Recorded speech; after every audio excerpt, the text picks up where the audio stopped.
Scott couldn't fix their shared past. However, he refused to ignore it any longer. "I can't take back what he did," Scott said. He didn't know all the details yet of William's crimes.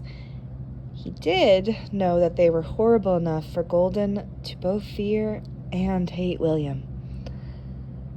Scott could feel the weight of William's actions way over the two of them. It made his heart ache. Scott readjusted his legs, sheltering Golden from the world with Scott's own body. He closed his eyes, and Scott felt his throat clog up with shame. He pressed on. "I can't guarantee that you'll never have to deal with him again," he explained apologetically. Scott would set the new rules, and he'd enforce them. He'd keep William away from the kids to the best of his abilities, but Scott couldn't watch William every minute of the day and night. William was both fidgety and flighty. He never stayed in one place for long. William also had a better grasp of his phantom abilities than Scott did. So if William wanted to vanish in the walls and rematerialize somewhere new, Scott would have no idea how to follow or even find William again. Scott also had to keep an eye out for the daytime staff. He didn't want to cause any more rumors around his diner, now pizzeria. And most importantly, Scott shared with Goldie the responsibility of caring for the new Fazbear crew. Those kids came first. Scott wouldn't be able to be with William at all times, nor could he be with Golden and the kids for every moment. He could teach Golden and the kids how to protect themselves, and he could be there for them any time that he could. Okay, Scott had a plan, and that relaxed his heart, thus returning to a steady beat.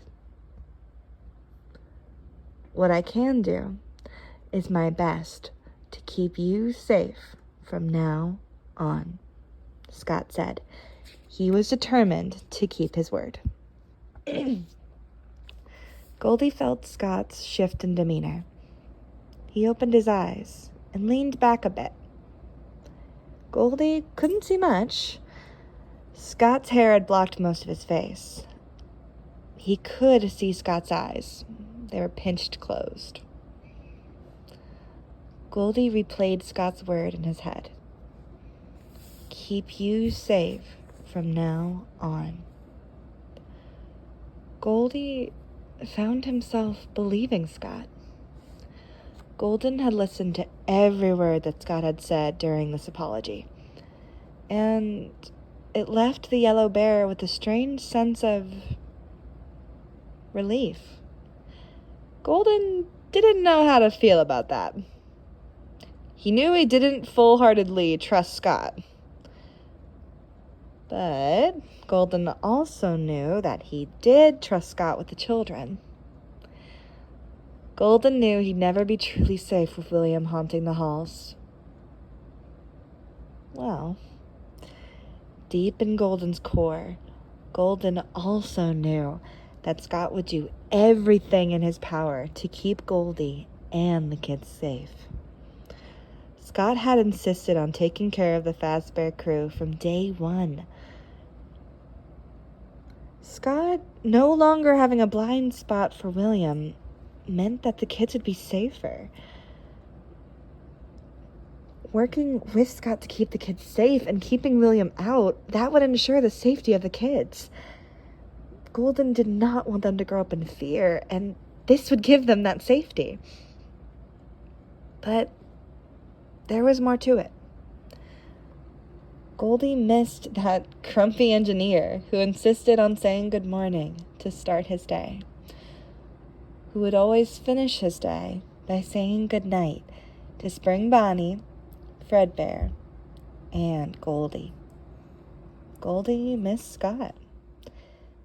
He missed what they had before.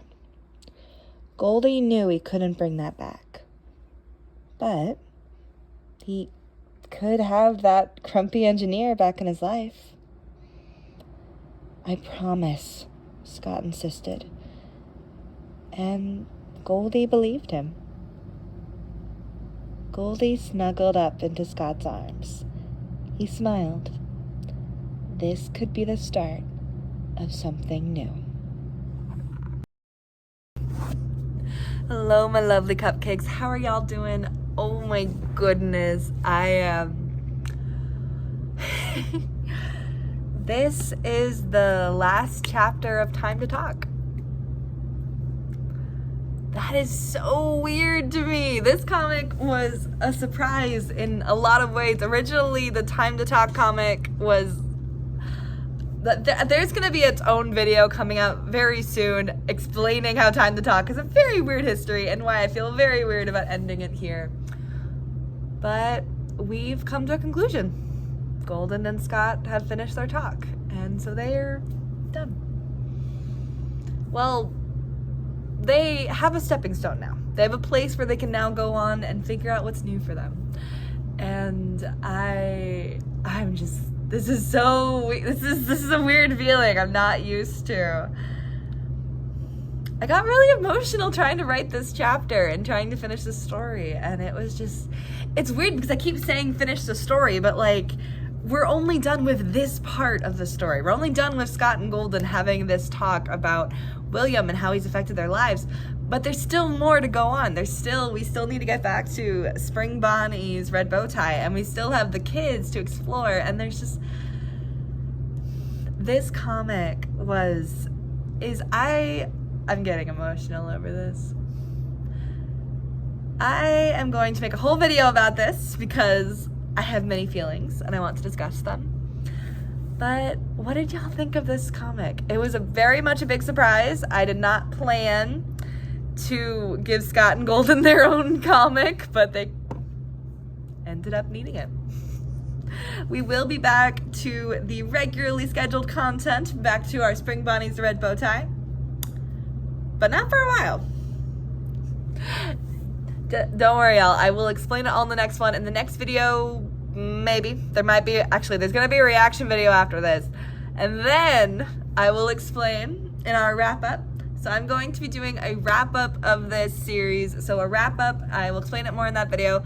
But basically, in summary, I'm going to be talking about Time to Talk and show you guys some background information about these comics. And I'm really emotional because this was a really sweet project and it made me really happy.